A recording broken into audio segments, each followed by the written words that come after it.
국방뉴스의 지난 1년을 결산하며 올해의 국방안보 8대 이슈를 정리해보는 시간입니다. 오늘은 세 번째 시간인데요. 이 시간에는 한미연합훈련으로 더욱 강해진 국방안보와 과학기술로 한층 첨단화된 올 한 해 군의 모습에 대해 이야기 나눠보겠습니다. 함께하실 배창학 기자 나왔습니다. 안녕하십니까? 네, 안녕하십니까? 네, 먼저 배 기자, 올 한 해는 유독 한미공조로 연합훈련이 많았는데요. 어떤 훈련들이 있었나요? 예, 먼저 지난 4월에는 한미 군당국이 연합지휘소 훈련을 했습니다. 이 훈련은 컴퓨터 시뮬레이션을 활용한 방어적 성격의 지휘소 훈련이었는데요. 당시 합동참모본부는 한미 장병들의 연합작전 수행 능력을 향상하고 연합방위 태세를 공고히 하겠다고 입장을 밝혔습니다. 여기에 7월에는 이 육군이 한미연합사단 순환 배치 여단과 KCTC 연합훈련도 했었죠. 네, 당시 여단급 쌍방 훈련에서 2개 중대 규모의 미군이 투입된 건 처음이었습니다. 미군 장병들이 우리 마일즈 장비를 착용하고 사용법을 익혔는데요. 당시 훈련은 4,600여 명의 장병과 전투 장비 100여 대가 투입됐습니다. 공격과 방어를 주고받으며 한미 연합작전 능력 강화에 중점을 뒀습니다. 8월에는 고강도 연합도시 지역작전이 진행된 게 기억에 많이 남는데요. 당시 한미 군사경찰이 연합작전을 진행했었죠. 예, 맞습니다. 이 한미 군사경찰이 지난 8월에 연합도시 지역작전 훈련을 강도 높게 진행을 했습니다. 북한군 공격 격퇴를 비롯해 수도권 방어를 상정하는 상황이었는데 건물 내부 진입, 소탕, 환자 발생, 급조 폭발물 처리 등의 상황을 가정해 훈련을 진행했습니다. 이 한미 장병들은 전술을 공유하고 보완할 점을 논의하면서 연합 연습의 의미를 더했습니다. 또 9월에는 합동 화력 훈련을 한미 연합사단이 함께 하기도 했었습니다. 네, 그렇습니다. 한미 연합사단이 창설 이후 최초로 역대 최대 규모의 화력 운용 훈련을 했습니다. 한미 연합사단이 지난 2015년 편성된 이후로 최초로 연합 합동 훈련을 해서 의미가 컸는데요. 네 곳에서 동시다발적으로 전개했던 훈련은 한미 동맹의 굳건함과 끈끈함을 재확인하며 군사 대비 태세를 확립했습니다. 네, 그럼 다음 이슈로 넘어가 볼까요? 이번에는 과학기술로 한층 첨단화된 우리 군의 모습이지요. 어떤 소식들이 있었나요? 예, 이 지난 6월 육군이 아미타이거 선포식과 신규 무기체계 명명식을 거행했습니다.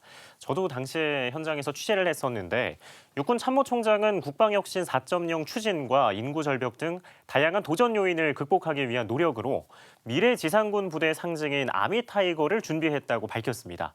여기서 아미타이거는 첨단 기술로 무장한 미래 육군이 드론봇과 함께 전장을 누비며 전투원의 생존성과 효율성을 극대화하는 개념입니다. 여기에 이제 7월에는 국산 전투기 KF-21 보라매가 첫 시험 비행에 성공하면서 상공을 가르기도 했습니다.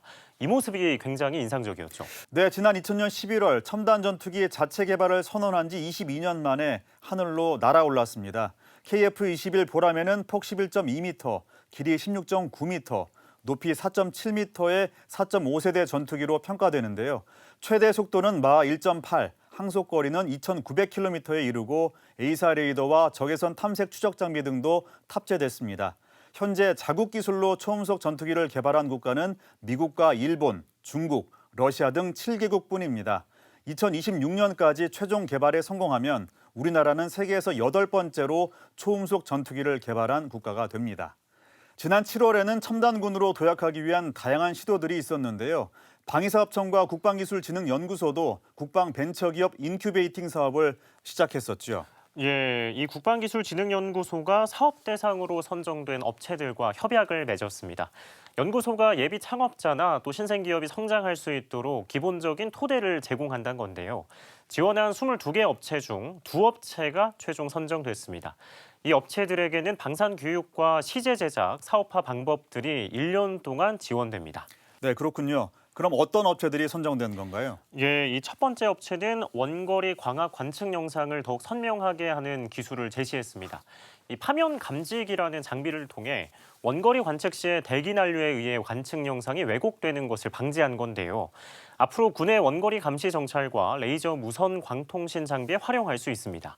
또 두 번째 업체는 확장 현실을 활용한 훈련 시뮬레이터를 개발했습니다. 전장 환경과 유사한 가상 훈련 환경을 만드는 데 적용이 됩니다. 8월에는 이 소식도 눈에 띕니다. 이 국방혁신 4.0 1차 세미나가 열려서 전문가들이 한자리에 모이기도 했었죠. 네, 국방부와 민간 안보 전문가 등 주요 관계자들이 국방혁신 4.0 논의를 위해서 한자리에 모였습니다. 국방혁신 4.0은 인공지능과 무인, 로봇 등 첨단 전력을 확보하고 운용해 군을 과학기술 강군으로 거듭나는 것을 목표로 하는데요. 국방부는 이를 위해 국방연구개발과 전력 증강체계 등 국방의 모든 분야를 재설계할 계획입니다.